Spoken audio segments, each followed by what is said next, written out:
December 22వ తారీఖు నుంచి రాష్ట్ర వ్యాప్తంగా 29 టీములతో అన్ని జిల్లాలు మ్యాక్సిమం కవర్ చేస్తూ విశాఖ ఇండస్ట్రీస్ అండ్ హెచ్సిఏ వారి ఆధ్వర్యంలో అద్భుతంగా మట్టిలో మాణిక్యాన్ని తీసినట్లు అర్బన్లోనే కాదు రూరల్లో కూడా ప్రతిభ కలిగిన క్రీడాకారులు ఉన్నారు. అందుట్లో క్రికెట్లో ఉన్నారని తలంచి ఒక మంచి కాన్సెప్ట్తో రాష్ట్ర వ్యాప్తంగా యువకుల్ని ప్రోత్సహించడంతో పాటు జమ్ము లాంటి కుర్రోళ్ళని టీంని సేకరించడం కోసం ఈ కార్యక్రమాన్ని నిర్వహించిన కర్త కర్మ క్రియ సహచర మంత్రివర్యులు వివేక్ వెంకటస్వామి గారిని మనస్ఫూర్తిగా అభినందిస్తున్నాను. చాలా మందికి డబ్బులుంటాయి, చాలా మందికి తండ్రులకి కొడుకులుంటారు.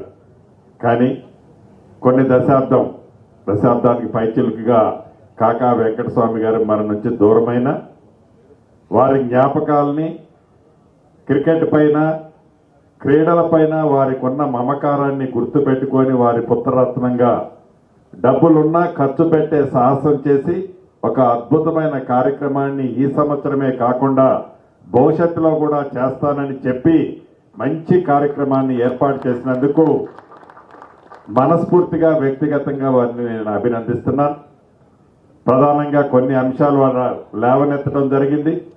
5-6 రోజుల క్రితమే వరంగల్ ఉమ్మడి జిల్లా ఇన్ఛార్జి మంత్రిగా రివ్యూ జరిగినప్పుడు అక్కడ ఒక క్రికెట్ స్టేడియానికి హెచ్సిఏ వాళ్ళు ముందుకు వస్తున్నారు, మనం ల్యాండ్ అలాట్ చేస్తే వాళ్ళు ఇమీడియట్లీగా కడతానని వచ్చారు అని నా దృష్టికి తేవటం జరిగింది.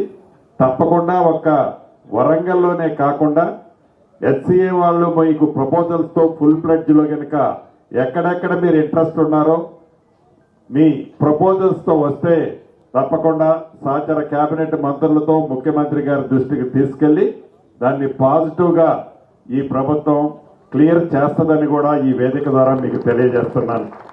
ఈ ప్రభుత్వం చిత్తశుద్ధి మీకు తెలియంది కాదు, క్రీడల పట్ల ఈ ప్రభుత్వానికి ఉన్న పాజిటివ్ థింకింగ్ కూడా మీకు తెలియంది కాదు. గత రాష్ట్ర విభజన జరిగిన తర్వాత కానీ రాష్ట్ర విభజన జరగ ముందు కానీ క్రీడలకు సంబంధించిన పాలసీని ఈ రాష్ట్రంలో రాలేదు, అప్పుడు లేదు. మనం వచ్చిన తర్వాత క్రీడలకు సంబంధించిన పాలసీని గౌరవ ముఖ్యమంత్రి రేవంత్ రెడ్డి గారి నాయకత్వంలో మనం ఏర్పాటు చేసుకున్నాం. ఒక పాలసీని అడాప్ట్ చేసుకోవడం తయారు చేయడమే కాకుండా దాన్ని ఇంప్లిమెంటేషన్ చేసే దిశలో మనం మన పక్కనున్న రాష్ట్రాలతో కాదు పోటీ, ప్రపంచంలో ఉన్న దేశాలతో మనకి పోటీ అనే విధంగా తెలంగాణ రాష్ట్రంలో అన్ని క్రీడల్ని ప్రోత్సహిస్తూ వారికి కావాల్సిన అన్ని సౌకర్యాలని ఈ రాష్ట్ర ప్రభుత్వ పక్షాన చేయటానికి ఈ ప్రభుత్వం ఈనాడు ముందంజలో ఉంది. భవిష్యత్తులో కూడా ఇదే ట్రెండ్ సెట్ ని కంటిన్యూ చేస్తూ క్రీడలకి మాటలతో కాకుండా చేతలతో ఈ ప్రభుత్వం ప్రోత్సహించే దాంట్లో వెనకడుగు వేసేది ఉండదని కూడా ఈ వేదిక ద్వారా రాష్ట్రంలో ఉండే యువతకు మనస్ఫూర్తిగా తెలియజేసుకుంటూ మరొక్కసారి మిత్రులు వివేక్ గారిని అదే రకంగా యువ ఎంపీ వంశీకృష్ణ గారిని కూడా మనస్ఫూర్తిగా వారిని కూడా అభినందిస్తున్నాను. ఎందుకంటే వివేక్ అన్న ఛార్జ్ అంతా కొడుకు హ్యాండ్ ఓవర్ చేసినట్టు కనపడుతుంది. తప్పకుండా మంచి కార్యక్రమం చేస్తున్నామన్నా, ఇంతే కంటిన్యూ చేయాలి. ఏదో బాలికలకు కూడా మనం ఎంకరేజ్ చేద్దామని మీరు అష్యూరెన్స్ ఇచ్చారన్నారు. రియల్గా నేను కూడా అప్రిషియేట్ చేస్తూ ఈ కార్యక్రమాన్ని భవిష్యత్తు ప్రతి సంవత్సరం కూడా ఇదే విధంగా కంటిన్యూ చేసే, ఎందుకంటే డబ్బు ఖర్చు కంటే కూడా స్ట్రెస్ చాలా ఉంటుంది.